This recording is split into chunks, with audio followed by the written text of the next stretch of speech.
entrepreneurship area. She narrated this concept by quoting her own passage from her college days to the present era, and has given a good syllabus to achieve success in this field.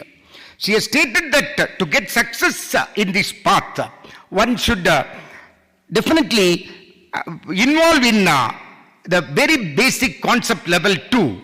The setting the mindset of entrepreneurs, recognizing and evaluating the mindset of others who are involved in industrial undertaking and its opportunities, customers development, experimentation and actions, and build self-sufficiency in this field. Like that she has stated. She has narrated about the present position of startups and stated that healthcare, agriculture, automotive, logistics areas where startups are highly explorable, and cited unicorn and gem are the best example. She asked for supporting startups in all universities with the help of seed fund schemes. Like that, then followed with Dr. Vaidya Subramaniam, VC of Sastra University, who spoke on institution development plan and vision document for the universities. He posed 3 questions as to why, what and how to make universities as a world-class university. He insisted for making a vision document first, that too in the form of strategic investment plan. He further insisted for creating, integrating and propagating values in this aspect. He asked for creating a firm infrastructure, human resources, high technology development and procurement. Like that, he has made a long. He also insisted for setting a vision, that too set a long-term vision to each university and to try to achieve at the earliest. The next speaker was Bharati Harishankar, the VC of Avinashalingam Institute of Home Science and Higher Education for Women, who spoke on augmenting lifelong learning through National Credit Framework. Her presentation was broadly based on National Credit Framework. She insisted that everyone should adopt a lifelong personal and professional learning. The learning should be outcome-based learning, which should focus on multidisciplinary facts. All learnings should be emerging technology-based.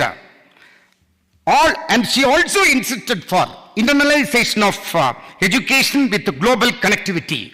She further insisted for flexible learning to prevent dropouts from the schools and colleges. Like that, so many things. And the second day session started with a member from Indian Red Cross Society, who has also participated, and he has explained about the structure of Indian Red Cross Society and the fundamental principles upon which Red Cross Society is functioning. They are humanity, impartiality, neutrality, independence and voluntary service, unity and universality. So these are all the fundamental principle upon which the Red Cross is functioning. And he was narrating about the different programs which are being undertaken by Red Cross Society, and he has asked for all the university vice chancellors to strengthen the YRC, that Youth Red Cross, and asked for creating one blood bank in every university. And followed with Jayanti S. Ravi, the Secretary Auroville Foundation, also spoke about the functioning of Auroville, and wherein she too has invited the Vice Chancellor to enter into MOU with the Auroville for undertaking different programs regarding internship with this Auroville. And followed with Professor Velraj, Honorable Vice Chancellor of Anna University. He spoke on capacity building for faculty members towards emerging industrial requirements. He has categorically stated that the syllabus should be from knowledge based to industrial requirement based. He was giving thrust upon the industrial based study. That alone will take the engineering field to the next level. So for which how the impact assessment has to be made, and how that experience-based education has to be undertaken, and so many other aspects he has narrated. And followed with Dr. G. Ravi, VC Alagappa University, also expressed his own experience in crystal industry, and he also join with Dr. Velraj by saying that industrial-based study is the need of the hour for uplifting the engineering studies here. And Dr. H.D. Charan, who had a concern, who actually the chairman of National Committee on Universal Human Values spoke on universal human values. He expressed his concern that people are leading comfortable life and technology made our life more comfortable, but human values are at stake or at stake. That is his concern, for which he simply introduced three tools. One is right understanding, right relationship with all human beings, and physical facility. And he wanted to apply these three tools and to find out a solution wherein he got only everything is missing. But at the same time, he was telling that unless and until we get good human values, we cannot lead a comfortable life at all, like that he has stated. So by and large, if you see that, no doubt we had a nice time to share knowledge from different field, by which object of this meeting was Zen present achieved. It is a nice venture to understand about the recent technological development takes place in the national and international level. We got a good chance to know about how the universities have to change from existing level to the next level. Totally speaking, a good orientation for VC, we got it. Sincerely thank our Honorable Chancellor for arranging this for a 3 consecutive time. And last but not least, I must definitely thank the Raj Bhavan officials headed by Commandant most respected Secretary Mr. Karlesh Kumar IAS, and followed with all other officials who commanded respect towards us, and even the way in which they have showed their love and affection towards us, and the way in which they have showed their duty towards this conference. Everything is really exemplary, for which on behalf of my university, I extend my sincere thanks to one and all from the Raj Bhavan. Thank you very much. Thank you, sir. We now welcome Dr. S.K. Bhattacharya, Vice Chancellor, Shiv Nada University, who will give a concise 5-minute feedback, throwing importance on the takeaway and the way forward.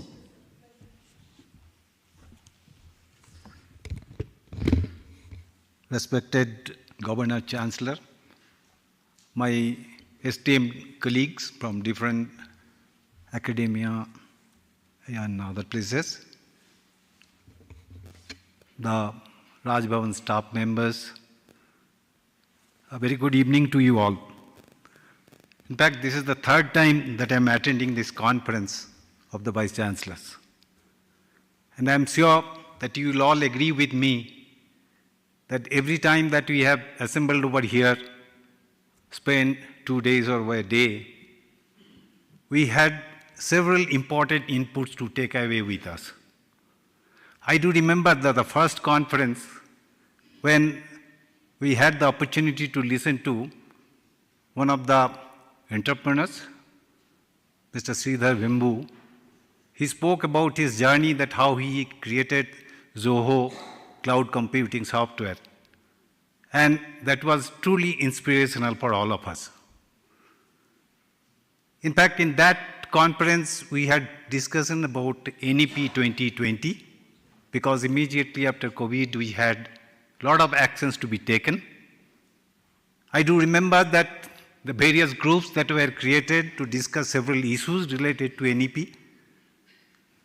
And that gave us an opportunity, particularly for me, that was for the first time, that I could meet my Vice Chancellor colleagues from other institutes, so that we can create an environment where we can discuss, where in fact the Chancellor advised us that you come together, have some kind of MOU, have collaborative activities.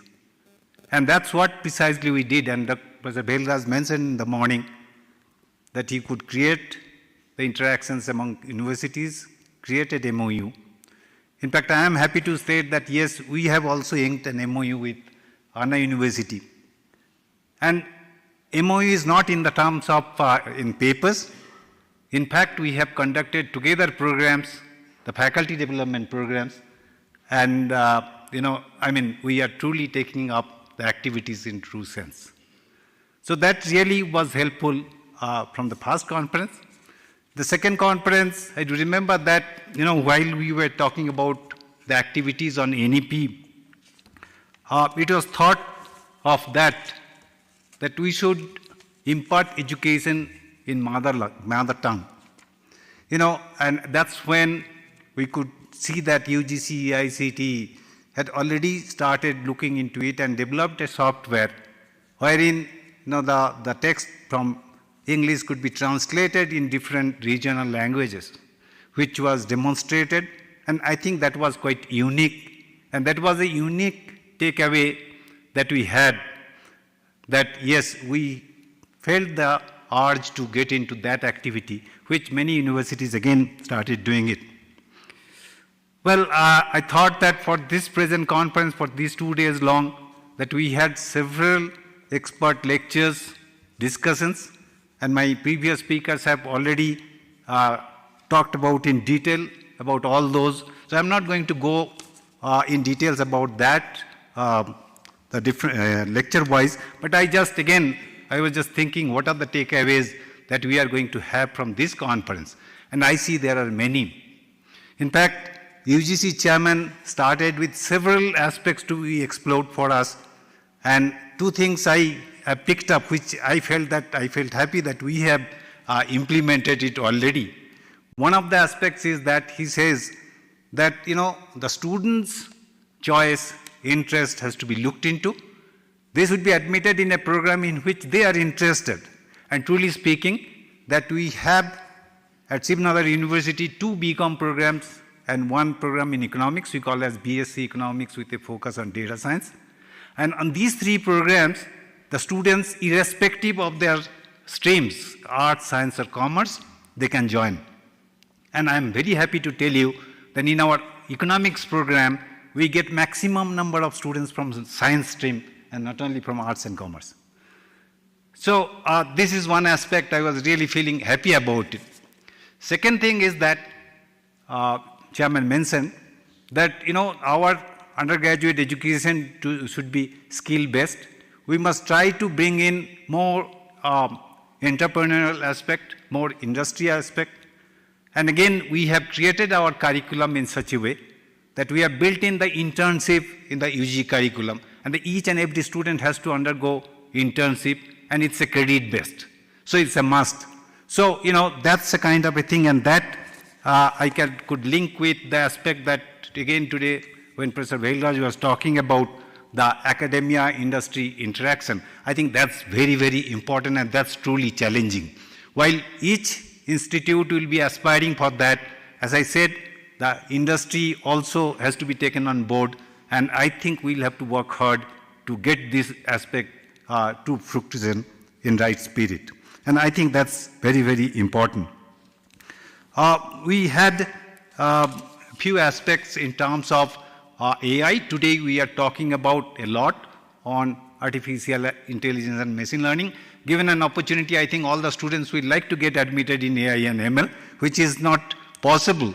But then we start talking about that, how we can bring in AI in the core domain, or how we can integrate so that the undergraduate education again becomes truly, the need-based or the requirement of today.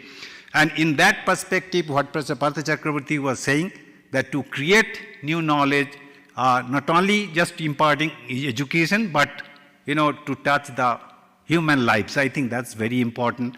And well, time will tell that how effective AI will be to impart education, not only in computer science, but in other areas as well.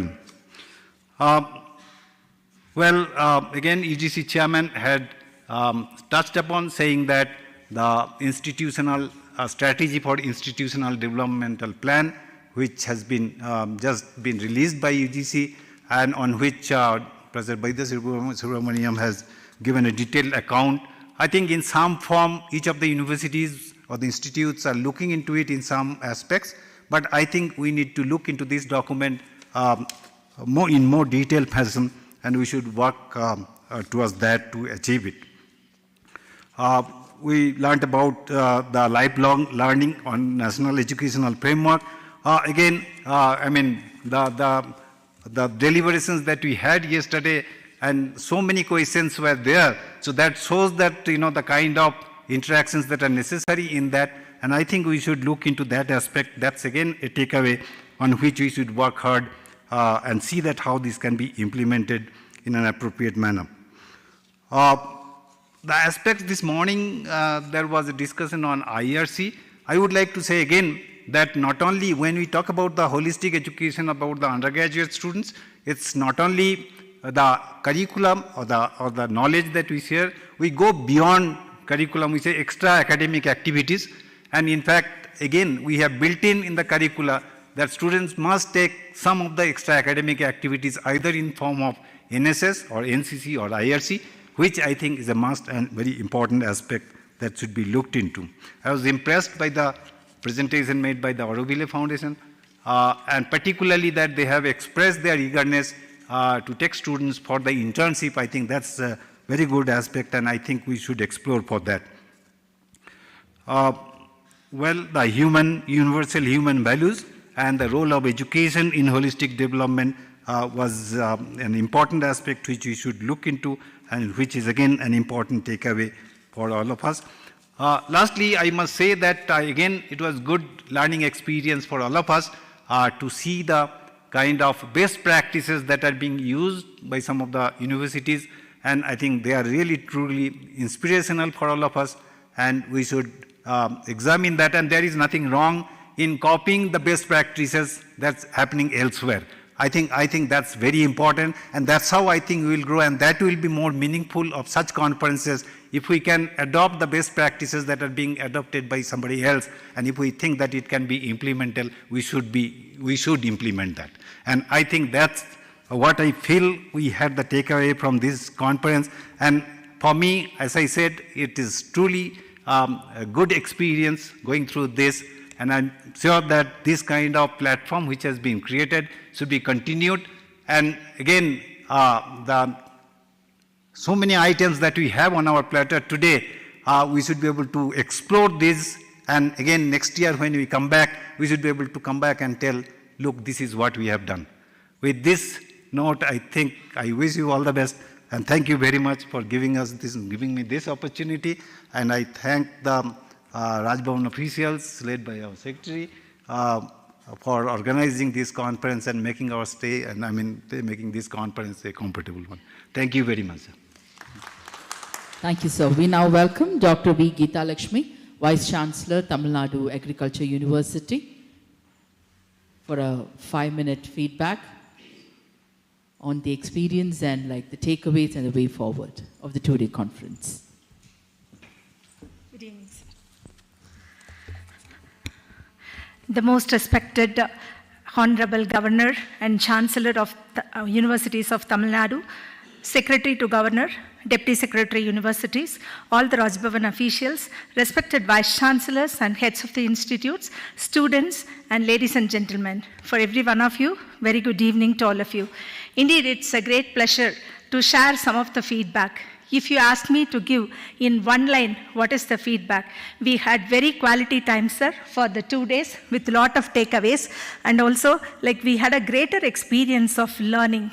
And this is one conference where our Chancellor is actually bringing a platform for bringing all the Vice Chancellors of universities of state as well as private universities.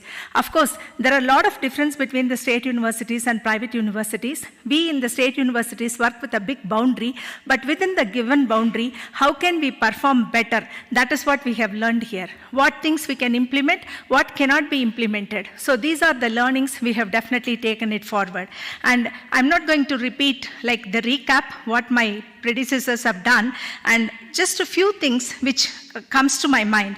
Like for example, one is the skill-based education. Definitely it is very important. Already we are doing it. So the skill-based education will definitely lead to industry-ready student, for which all the universities are taking a big leap forward, and I'm sure this conference also insisted on the same thing. So we understand our governor's kind of a concern that universities are working in silos, and we need to connect with the greatest kind of an effort, and wherever possible we need to connect with each other, communicate with each other, so that we do a research in a very fruitful way and innovate things which will be good for the humankind. Sir, we assure that we will be doing lot of such research. We already have initiated many things in that line, and I'm sure we will do it in much more rigorous way, so that we will be able to achieve many innovative things which can solve many of the problems in humankind, especially in terms of food security and nutritional security.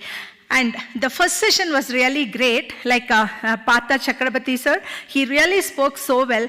Two things which touched my mind was, like, we have got many hands which tells about the kind of unity. So we have so many hands but only one mind. So we all have to work together to proceed forward and to have many achievements. That it touched me, though we are having a lot of solidarity in working towards the nature benefits and so on, but it is important that we collaborate in much more greater way. So teamwork works. That is what is the simple thing that was actually heading. And the way he expressed how the leader should be, with a very kind of an example with the cricket leaders, it touched all our minds.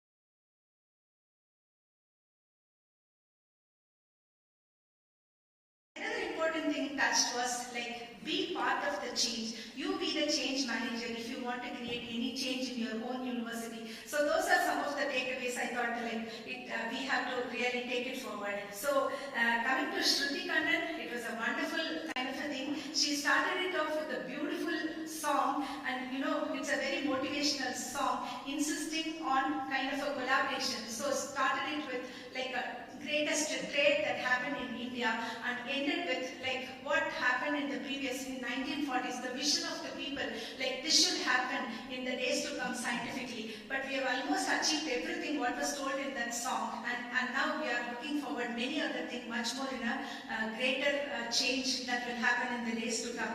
And she has lots and lots of overviews about how to create entrepreneurship amongst the student, where to get funding. Funding is no limitation. Only thing we have to have innovative mind. That's what she was insisting, and I think we are all there to help our students to become entrepreneurs. So that was the greatest relation. And Dr. Vaidya Subramaniam, it was really good to take from his idea, like having a good vision. Everybody, every institution always have a vision. We have short-term vision for 2025, 2030 and 2050. Yes, now we need to have a different lens. Go and review our vision and try to make it more flexible and try to make more achievable. So this is what we are taking it from your lecture, sir. Thank you very much for the innovative thing. And especially Bharati madam, she was actually doing a wonderful lecture, like especially on the credit and lifelong learning, and it's very wonderful. We will definitely have so much of takeaway from your thing. And especially the last things, like 4 or 5 best practices. I really like the way, like for example, Belraj sir from the Anna University, it's very important. We too have started autonomy in science in terms of IDP programs and also in terms of Center of Excellences, but it is all in infant state. We have to go a long way because we have just initiated. I think Anna University is in forefront. They have initiated this activity 10-15 years before, and they have started the fruits, but we have just started it, and I am sure that we will be quick learners. We will also learn the mistakes that has happened from Anna University, like in terms of audit and other things. We will also learn the best things that has happened, and we will try to replicate it in our own university. So it's a great learning. And again, we had a good lessons from Ravi sir, from his personal kind of life, as well as how to take it forward, the capacity building program. We are also taking forward the capacity capacity building program. And in the institutional development program, we could get funding from the World Bank. We could send at least 150 students to respective, based on their interest, to 12 different destinations in the international laboratories, and they have come back with a very great change. They are becoming the change leaders in the university. So there are a lot of things that are happening. I'm sure these 2 days was the greatest experience for all of us, sir, and we are taking with good memories and good learnings, and that we would definitely implement and come back next year with more and more fruitful results. Thank you so much, sir, for giving us this great opportunity and bringing every one of us together. Thank you, sir. Thank you, Madam. We now humbly request the Honorable Governor to present the Certificate of Appreciation to the Vice Chancellors. The Honorable Governor will now present the certificate to Dr. Mrs. G. Akila, Director, National Institute of Technology. Professor M. Selvam, Vice Chancellor, Bharatidasan University.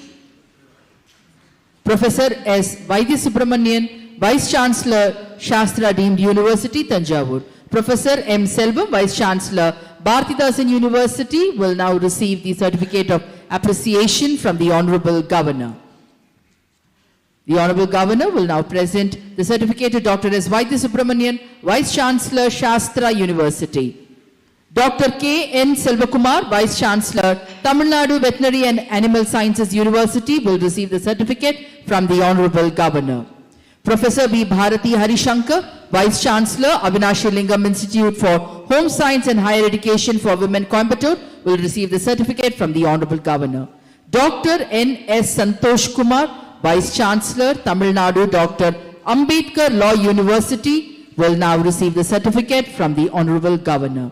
Dr. S. K. Bhattacharya, Vice Chancellor, Shiv Nada University, will now be presented with the certificate by the Honorable Governor.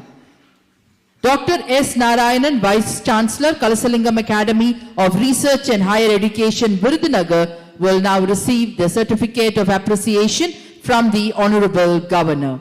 Dr. S. Narayanan, Vice Chancellor, Kalasalingam Academy of Research and Higher Education, Virudhunagar. Professor R. Velraj, Vice Chancellor, Anna University, will receive the certificate from the Honorable Governor. Professor S. Salivahanan, Institute of Science and Technology, Chennai, will receive the certificate from the Honorable Governor. Following Professor R. Velraj, Professor S. Salivahanan, Vice Chancellor, Valetech Institute of Science and Technology, will receive the certificate from the Honorable Governor. Dr. V. Thiruvalluvan, Vice Chancellor, Tamil University, will receive the certificate from the Honorable Governor. Dr.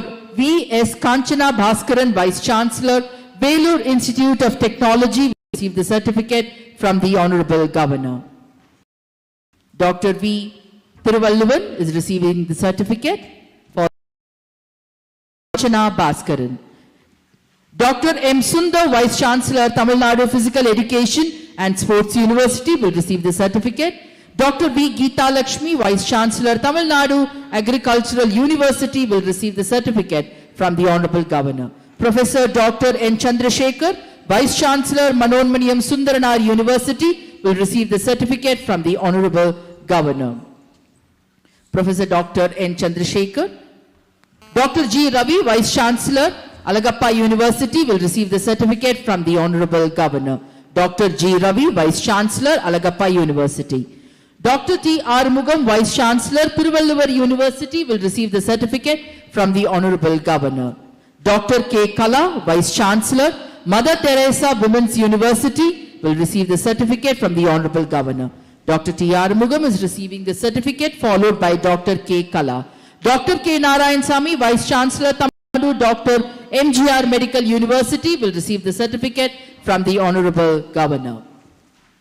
Dr. K. Kala is receiving the certificate, followed by Dr. Narayan Sami, Vice Chancellor, Tamil Nadu Dr. MGR Medical University. Dr. N. Felix, Vice Chancellor, Tamil Nadu Dr. J. Jayalalitha Fisheries University, will receive the certificate from the Honorable Governor. Professor Dr. G. Srinivasu, Vice Chancellor in charge, Sri Chandrasekharanandra Saraswati Vishwa Mahavidyalaya, Kanchipuram, will receive the certificate.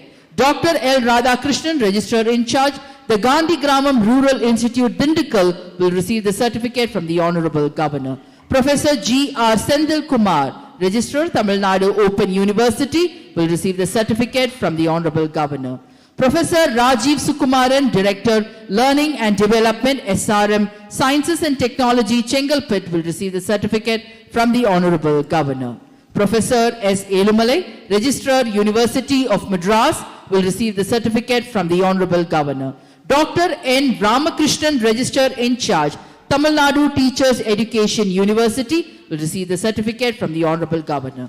Professor Dr. Rupa Gunasilan, Registrar in Charge, Bharatiyar University, will now receive the certificate from the Honorable Governor. Dr. K. Vijayarani, Dean, Faculty of Arts, Annamalai University, will receive the certificate from the Honorable Governor. Professor Dr. Rupa Gunasilan is receiving the certificate, followed by Dr. K. Vijayarani, who will receive the certificate from the Honorable Governor.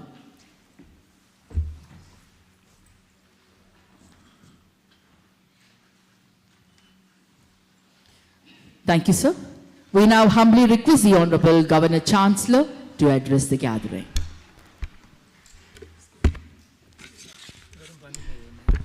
On है.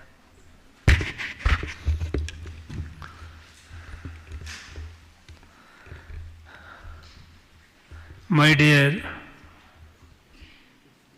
participants, friends of this 2 days conclave, these 2 days have been pretty hectic for all of you.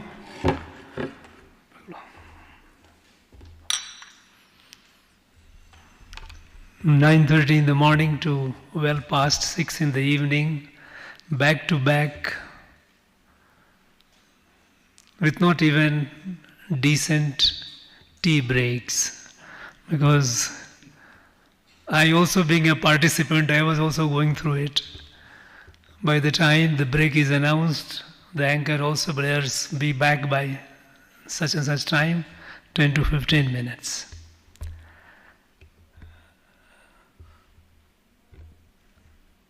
Thank you very much for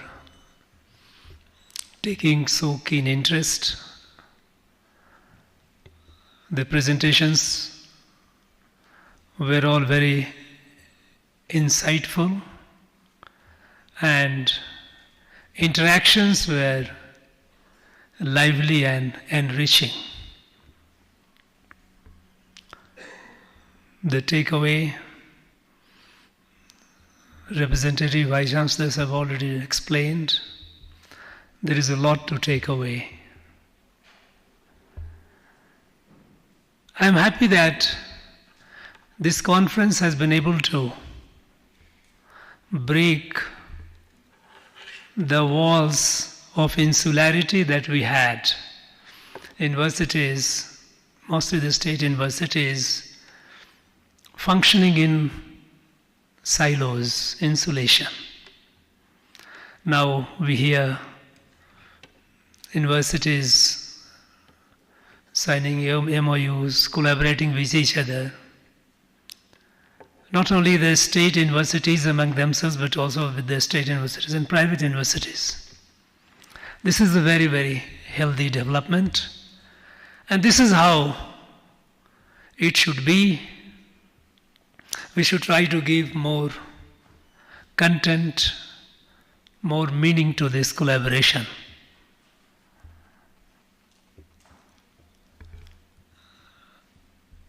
Chairman UGC, being the guardian of standards in higher education in the country, because we know that higher education, a standard of in higher education is an union subject, and Chairman UGC represents that. His participation has been very, very helpful. Not only that, he shares his perspective, UGC's expectations, but also the fact that all of you have to deal with him, and quite a few of you would be having some issues with him, which you could get an opportunity to meet, discuss, raise the issue, bring it to his attention.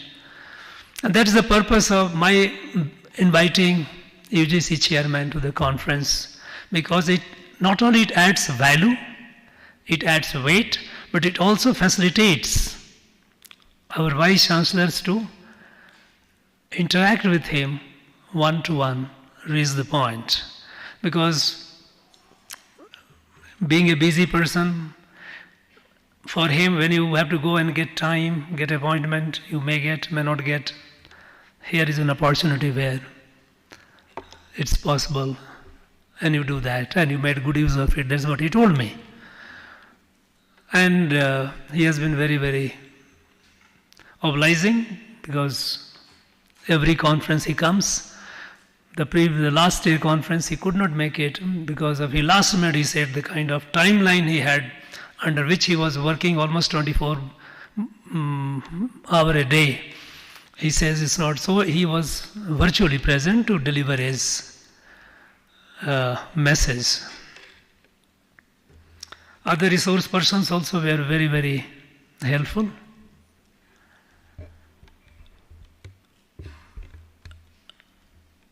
You know, our Professor Vaidya Subramaniam gave institution development. Institution development is plan. Institution development plan is very, very important. And here I would urge you all to pay special attention. Because each of the institutions that you represent today is a long, long lasting institution. It is not an institution which is here for a decade or which will celebrate the silver, golden jubilee or diamond jubilee and all.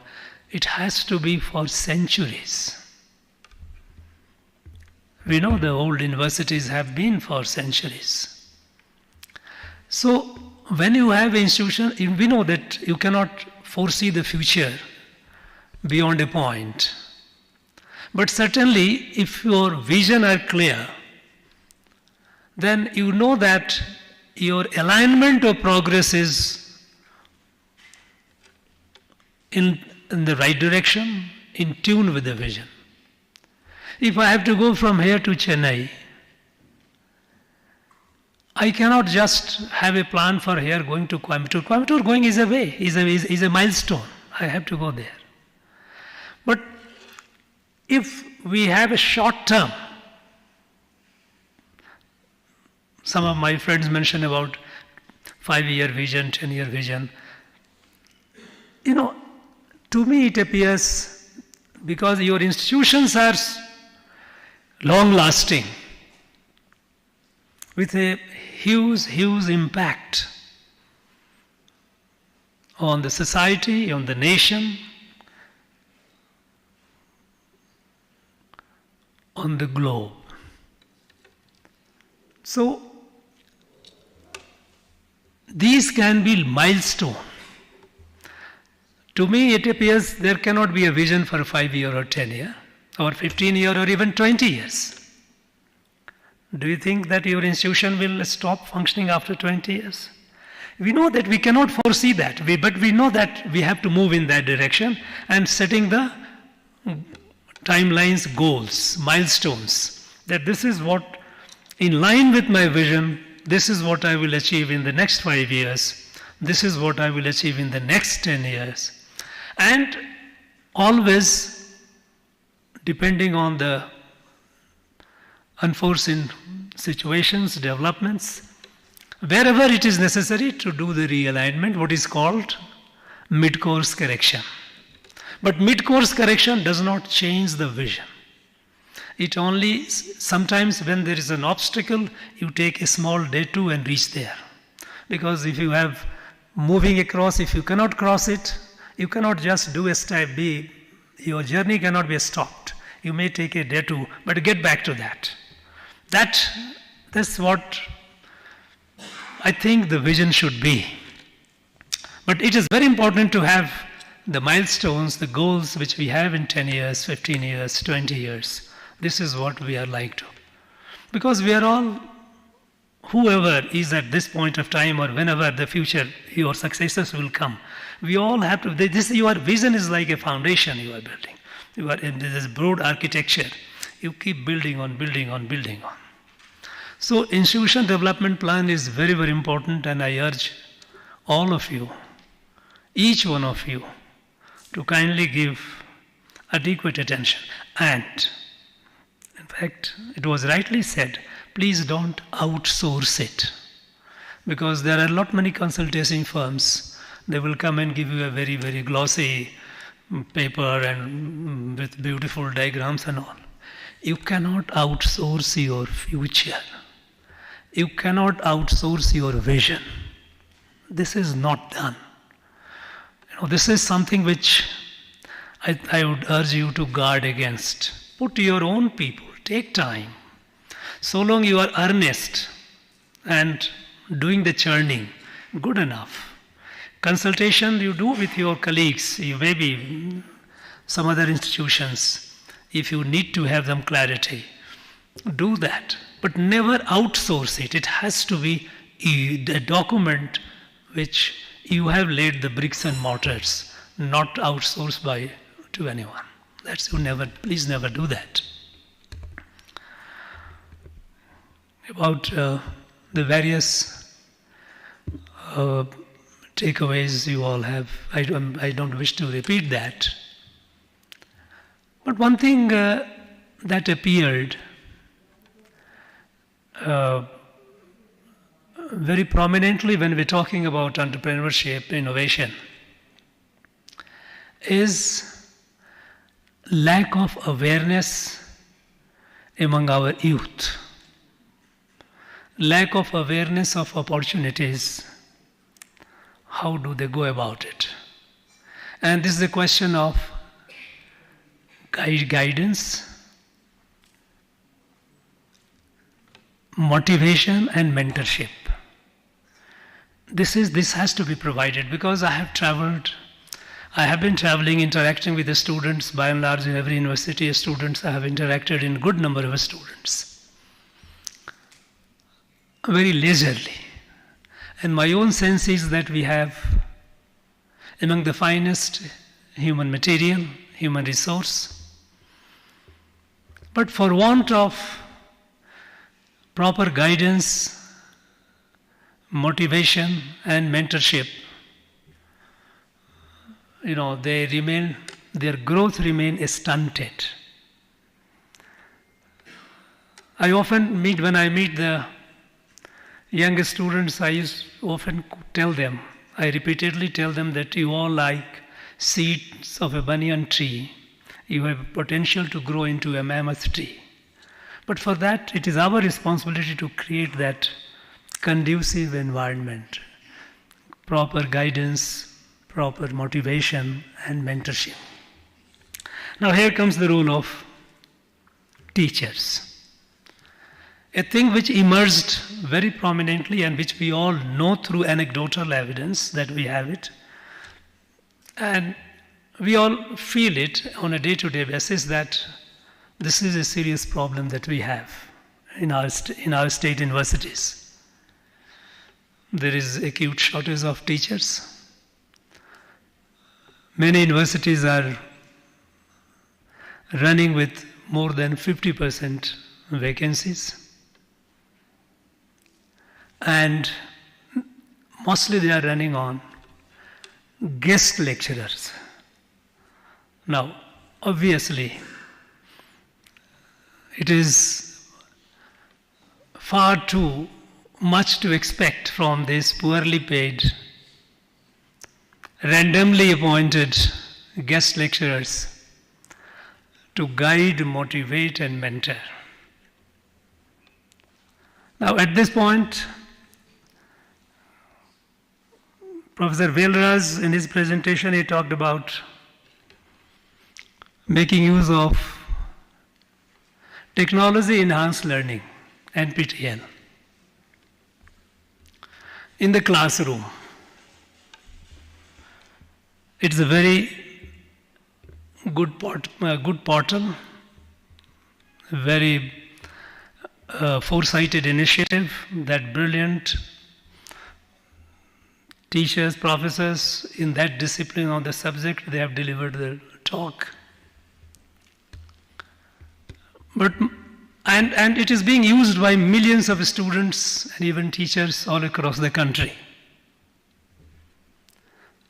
Now the question is, should it be a supplement or a substitute to classroom teaching?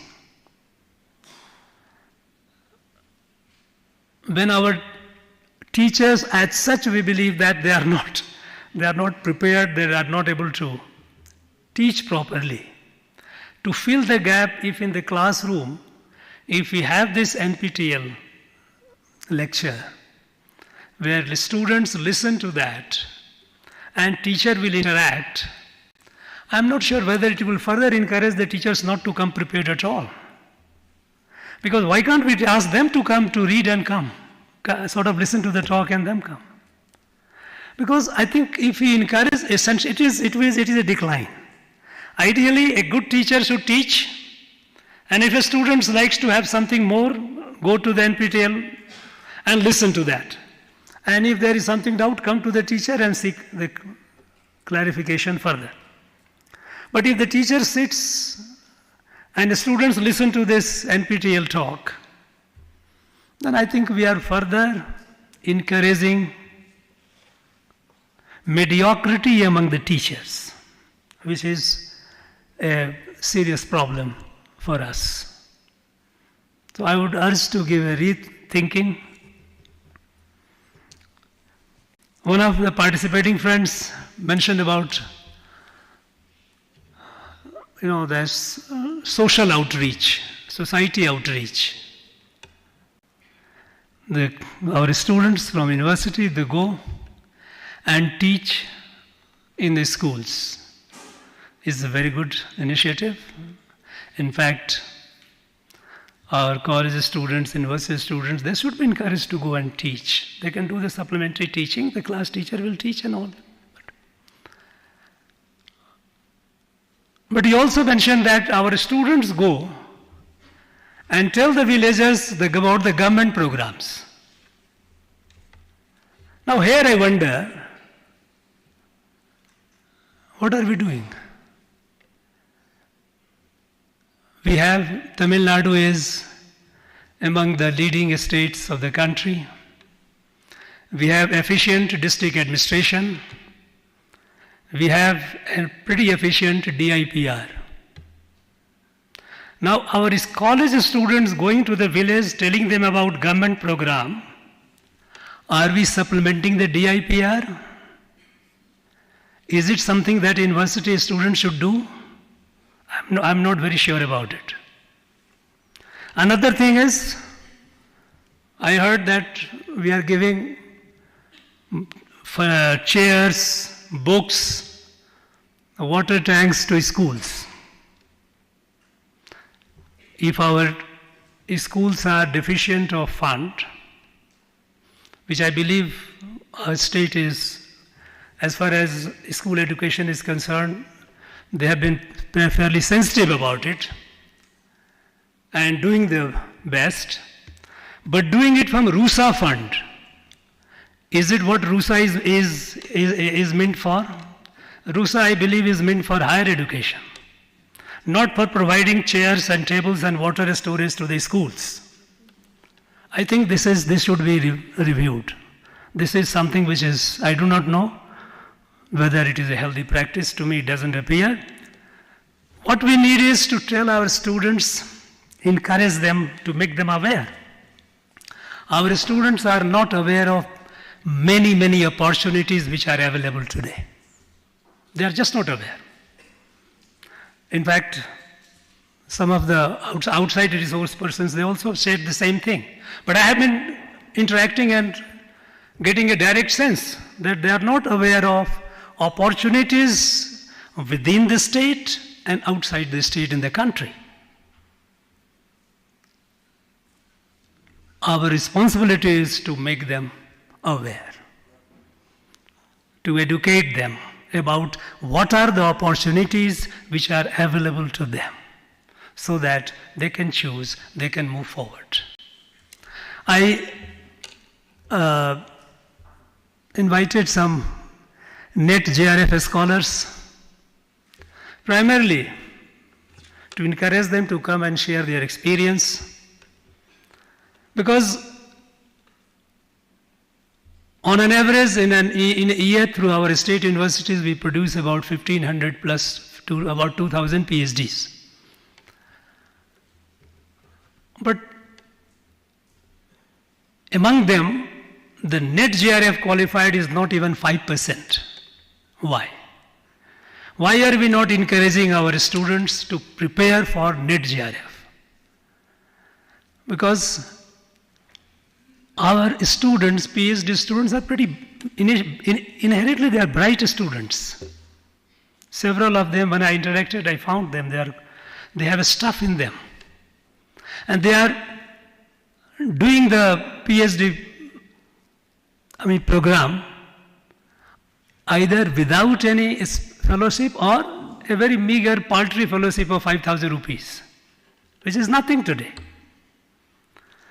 On the other hand, NET JRF gives you 45,000, which is almost double the salary of your guest lecturer. Why can't we encourage? And when it comes to NET JRF, here I find some of the private universities are doing very well. In fact, Sastra University and VIT together, they have number of NET JRF scholars almost twice the number of NET JRF scholars all the 20 state universities put together. Is it not something that it is within us? We have to empower them.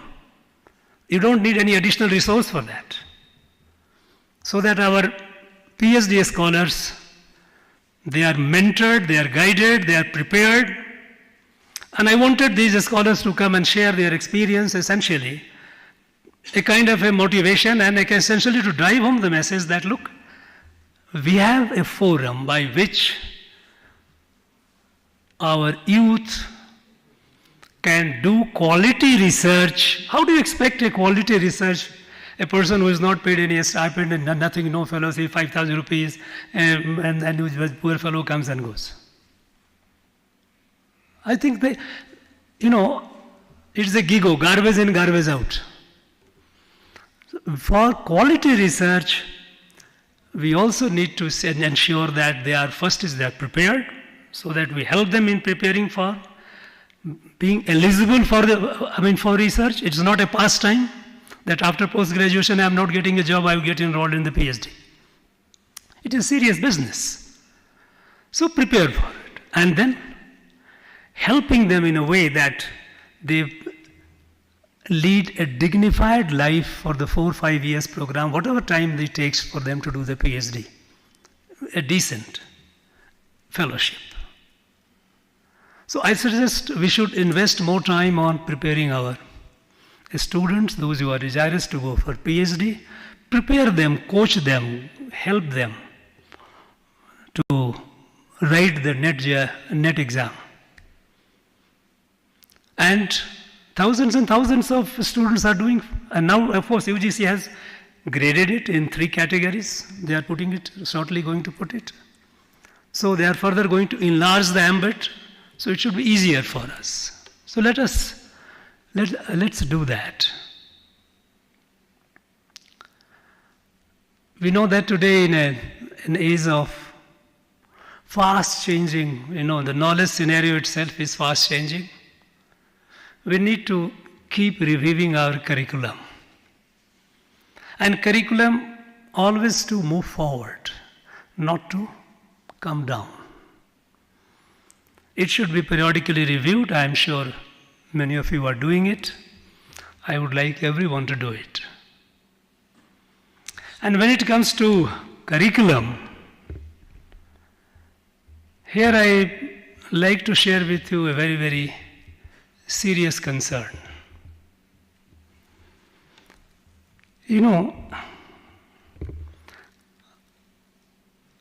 I have been receiving several communication mails about curriculum in our state universities in the discipline of history and political science. And when I got the syllabus of BA and MA, history and political science, when I went through it, my first reaction was of disbelief that it could not be true. Is it really the syllabus? But unfortunately, this is the syllabus. In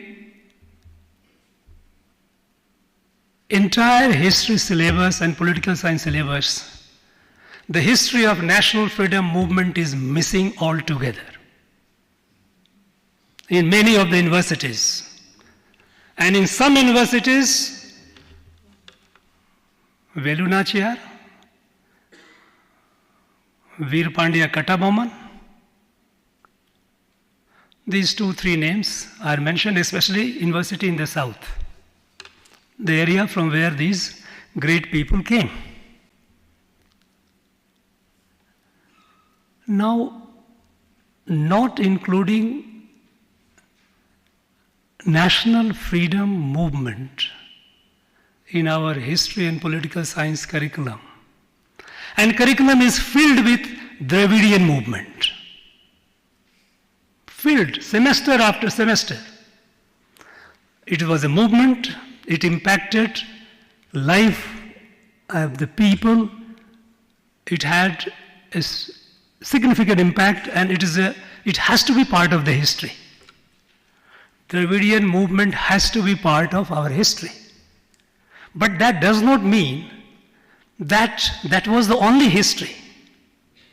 If you look at the 19th century and 20th century history of this place, countless number of people of this place, millions participated in the national freedom movement. Even before the organized national freedom movement began in the 20th century, in the 19th century itself, right from the polygar resistance to uprisings, great uprisings at Palem Kotai, thousands of people were massacred by the British. The impact of British rule on the social, economic and political fabric of this place, is it worthy of a study or not?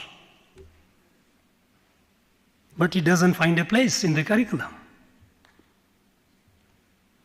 In the 19th century, several hundred thousands of people from this place were forcibly taken as indentured laborers in Malaysia, in British colonies in Malaysia, Singapore, Fiji, and were sold like slaves to the landlords there. Slave market. Should it be a part of history or not? But it is not. There are a number of social movements,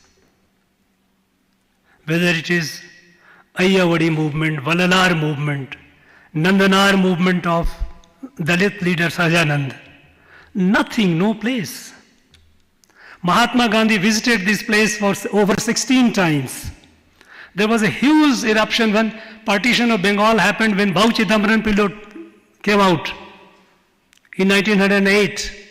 There was a total uprising in Tamil Nadu in protest of communal partition of Bengal. No mention.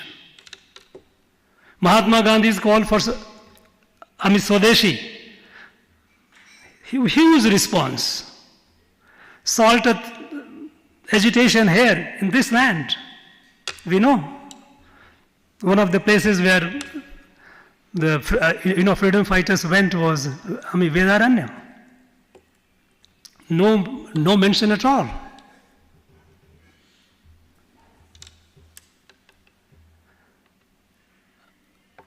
There were incidents like Jallianwala Bagh.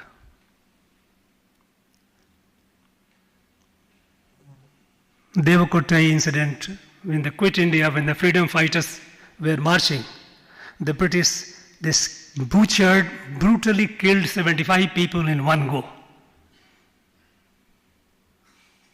There were several incidents where people of this place have given their blood. More than 5,000 at least known. We conducted a survey, we find out that known 5,000 youth went to Indian National Army under Netaji, fought the British. Many of them, they died.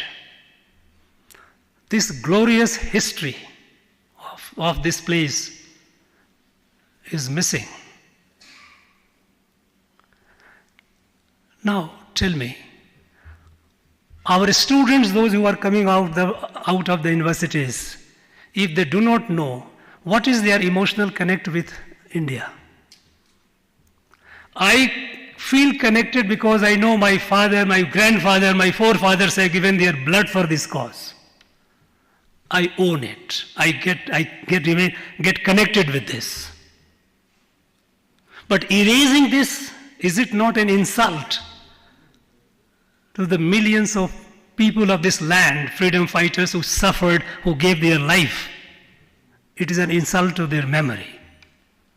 It is also a distortion of the history of this place and the people. This is certainly, friends, this is very, very painful. I would urge you all to review it. And I would certainly insist that 6 months down the line, I will have another meeting with the State University Vice Chancellors to see where you are. Because I'm not going to accept the fact that this place was not a part of Bharat, was not a part of India, and it did not take part in national freedom movement. Whereas the fact is, a fringe movement gets the entire space. No, this is absolutely being unfair, grossly unfair to the people of this place and of course to the country as a whole.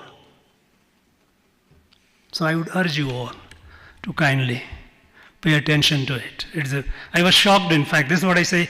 For me it was first a reaction of disbelief that it cannot be correct. But when I checked up, I said this is what the syllabus is, then Friends, we must know that we are as age of such technologies.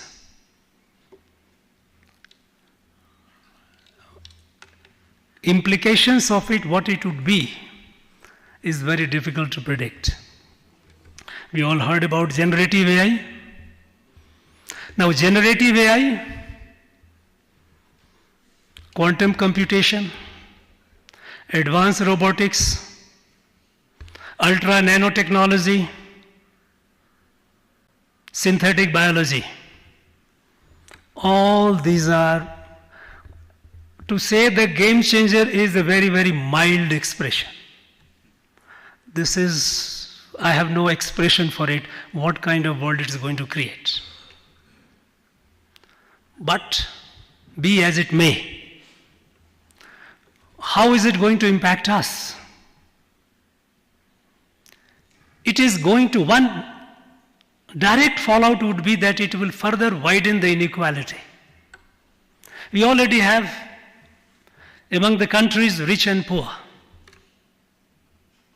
We are a developing country.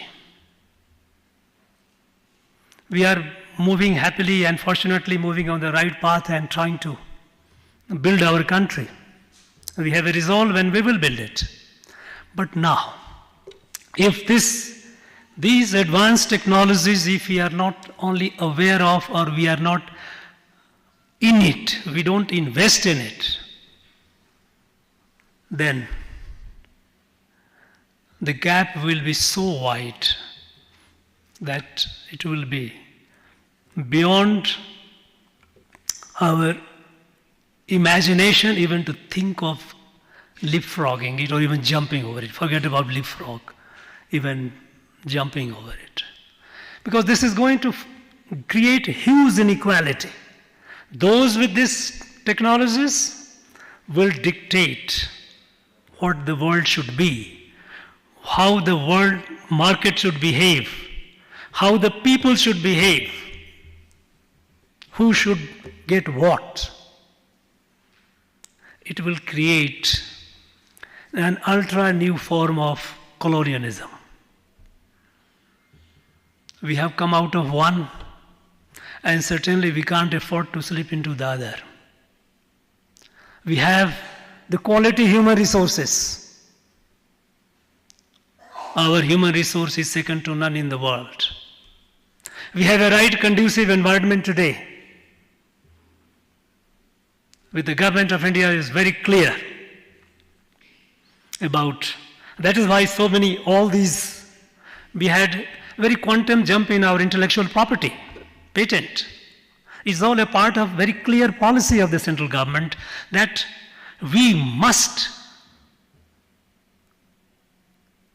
do more and more research, we must invest in investment, we must invest in innovation and entrepreneurship.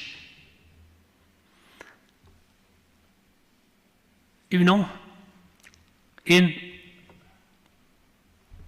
had a significant jump in this intellectual property, that is patent registration, almost about 24% over the previous year, but still we are way behind. Last year, almost about 3.4 or 46 million patents were registered in the world. We are still about 84,000 or so. It's about just about nearly 2%, to little over 2%. We have to do a lot of catching up. Not only quantity, but quality as well. China is leading, of course, but US is, even with 18% of the global patent, in quality they are way ahead. So, at present, given the situation in which we are, we have to invest in both, quantity and quality both. But it must be something which is useful. A knowledge which is for the sake of it is very good, okay, fine. You have created it, but to what use it is. So let us invest in these areas. These are the areas which are going to reshape the world and the world order in which we have the choice is ours, or options are ours, whether to be at the receiving end or to be among the leading one, to shaping one or to be shaped by it. We are very clear in our mind, we should be shaping it, not to be shaped by it. Some of these things could be even beyond many of your imagination, because without any meaning anything bad, the fact is that these things are new concepts which are coming up. Myself, I did masters in physics. When I talk to the people, when I listen, sometimes it takes me time to understand. I ask the person, please explain me again. I try to be a good student. So, whereas the young people, for them it is easier to grasp. So we have to invest in our youth.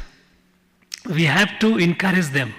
We have to guide them. We have to motivate them. We have to mentor them. We have to break their mental inhibition, the psychological silos, the barrier. They have a lot of opportunity. Let them not be content with something which is very mediocre. No. I say so because in our state, we have the potential. We are way ahead many states in our country. This place, our youth of this Tamil Nadu, they have the capacity to be the driver of India's growth into the future. The future, however uncertain it might be appearing today, but we will walk into that with confidence, we'll take the challenge. And that's why I appeal to you, I urge to you all, because it's your responsibility. Please invest in our youth. Invest in our youth, and don't think small. Don't get into petty things that I have done this project. Look, these are gone days. Consequential. Whatever you do, how consequential it is. If it is the scale of consequence that will determine the worth of it. So let us not make ourselves happy that we are doing, but we must be doing something purposeful, something which is needed to be done. And I'm sure you all will do that. This conference has been a catalyst, a motivator for all of us, including me. And I wish you the very best. I wish you a very healthy and happy return to your place. I know that you didn't get time to enjoy the beautiful climate of this place. When you tell someone I'm going to Ooty, people feel that okay, people today with the hot summer down, everywhere all over the country, people feel envious. Okay, you are going to Ooty. Wonderful. Little do they know that, right? From morning to evening, you have no time. By the time you go out of the place, it's dark. You go to your hotel room and have your food and sleep. You didn't get time. But what to do? I wish you all a very happy and healthy, safe return to your places.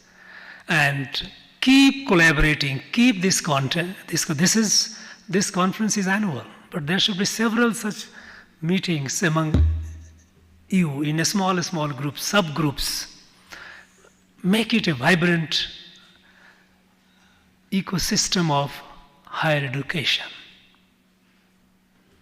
Thank you, my friends, very much. Jai Hind, Jai Bharat.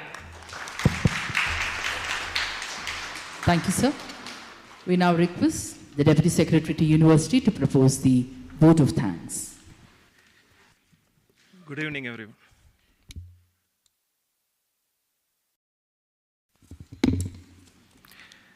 Good evening, everyone. It's an honor for me to express my gratitude for the insightful sessions that allowed for a fruitful exchange of ideas aimed at building a brighter future for the students.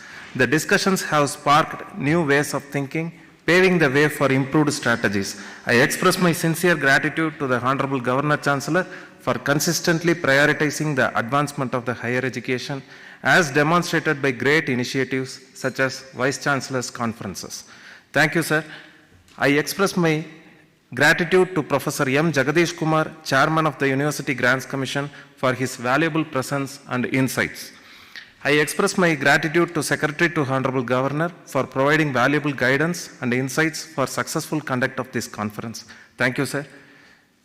I express my sincere gratitude to our esteemed guest speakers, Professor Partha Chakrabarti, former Director IIT Kharagpur, Ms. Shruti Kannan, Engineering Leader for Cisco, Professor H.T. Charan, Chairman, National Committee on Universal Human Values, AICTE, Dr. Jayanti Ravi, Secretary of Auroville Foundation, and Thiru Karthik Narayan from IRCS for their insightful sessions on variety of topics.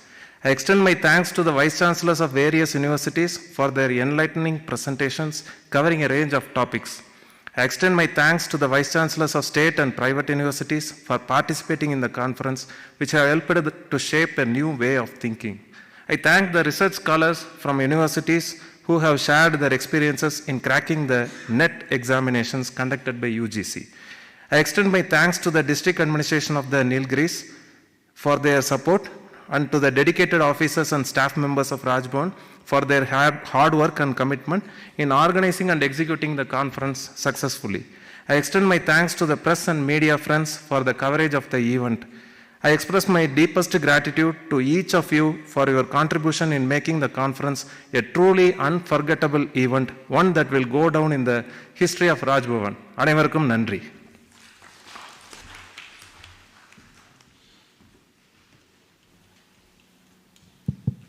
Ladies and gentlemen, we request all of you to rise for the national anthem. जनगण मन अधिनायक जय हे भारत भाग्य विधाता पंजाब सिंधु गुजरात मराठा द्राविड उत्कल बंगा विंध्य हिमाचल यमुना गंगा उच्चल जलधि तरंगा तव शुभ नामे जाहे तव शुभाशिष माहे गाहे तव जय गाथा जनगण मंगलदायक जय हे भारत भाग्य विधाता जय हे जय हे जय हे जय जय जय जय हे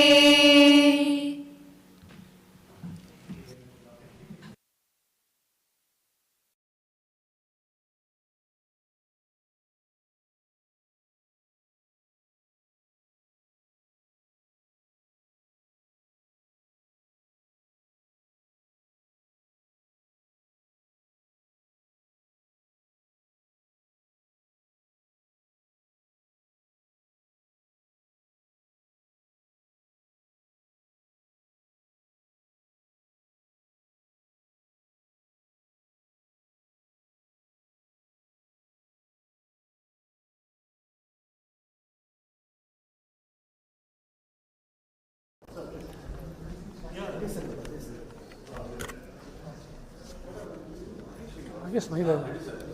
Wood.